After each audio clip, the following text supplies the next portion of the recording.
Welcome to this edition of the Prudent Investor.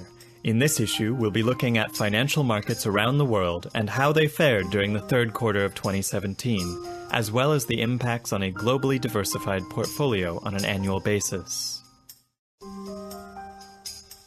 On this slide, we have the big board, which provides us with a quick summary of how financial markets did during the quarter. The third quarter had positive returns across the board.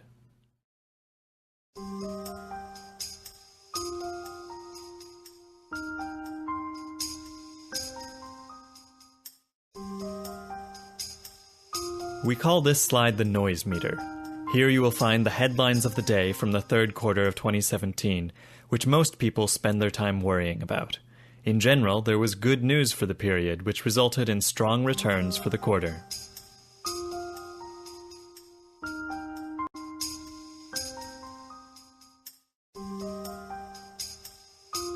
Here's that same noise meter expanded to cover the last 12 months. Again, the trend has been upward for the past year.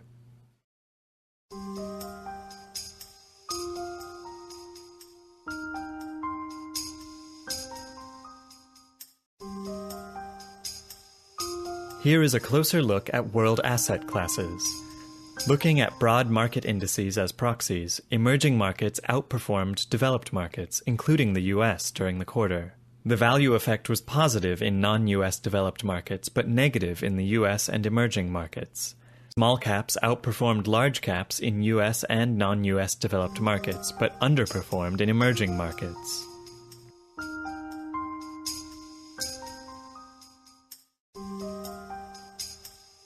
Turning our attention to US stocks, everything was positive, with US small cap growth stocks leading the way with a positive 6.22% return.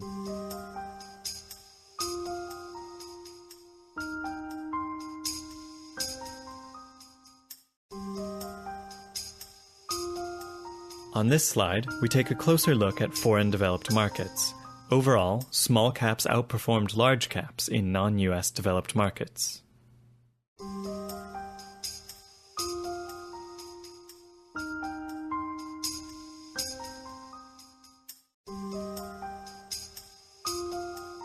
Meanwhile, in US dollar terms, emerging markets indices outperformed developed market indices, including the US, during the quarter, and small caps underperformed large caps in emerging markets.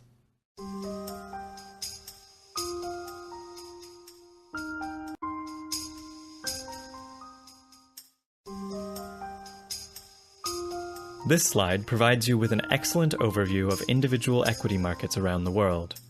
In US dollar terms, Norway and Italy recorded the highest country performance in developed markets, while Israel posted the lowest and the only negative return in developed markets. In emerging markets, Brazil, Russia, and Chile posted the highest country returns, while Pakistan and Greece had the lowest performance.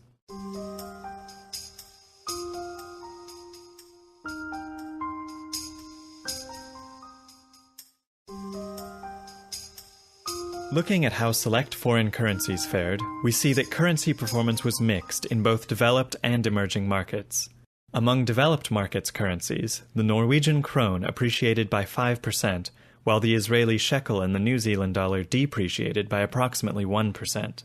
In emerging markets, the Brazilian real appreciated by almost 5%, while the South African rand depreciated by almost 3%.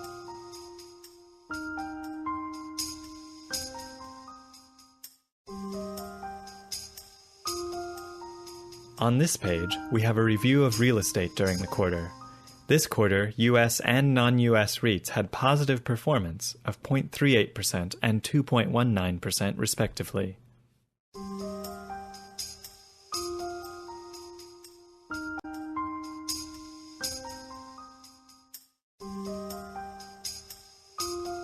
Commodities were split right down the middle of positive and negative returns for the third quarter, with a positive return of 20.97% for heating oil and a negative return of negative 21.15% for Kansas wheat. Overall, the Bloomberg Commodity Index total return gained 2.52% during the third quarter.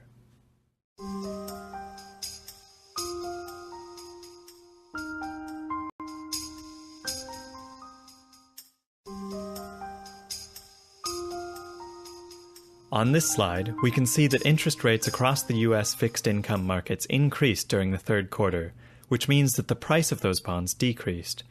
Remember, there's an inverse relationship between the price of a bond and the yield of a bond. When bond prices go up, yields go down, and conversely, when yields go up, bond prices decrease. The yield on the 5-year Treasury note rose to 1.92%. The yield on the 10-year Treasury note rose to 2.33%, and the 30-year Treasury bond increased to a yield of 2.86%.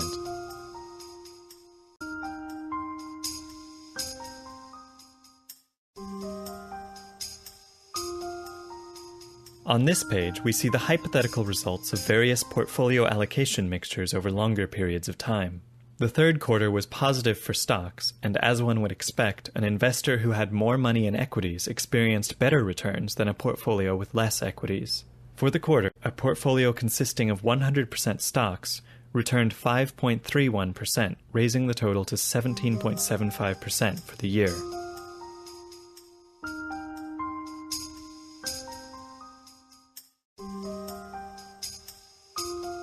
In the world of investment management, there's an oft-discussed idea that blindfolded monkeys throwing darts at pages of stock listings can select portfolios that will do just as well, if not better than, both the market and the average portfolio constructed by professional money managers. If this is true, why might it be the case? The following slides examine and explain how different the results can be depending on how the list is constructed. More importantly, though, the article identifies the key considerations that can increase your chances for investment success. We hope you have enjoyed this edition of The Prudent Investor.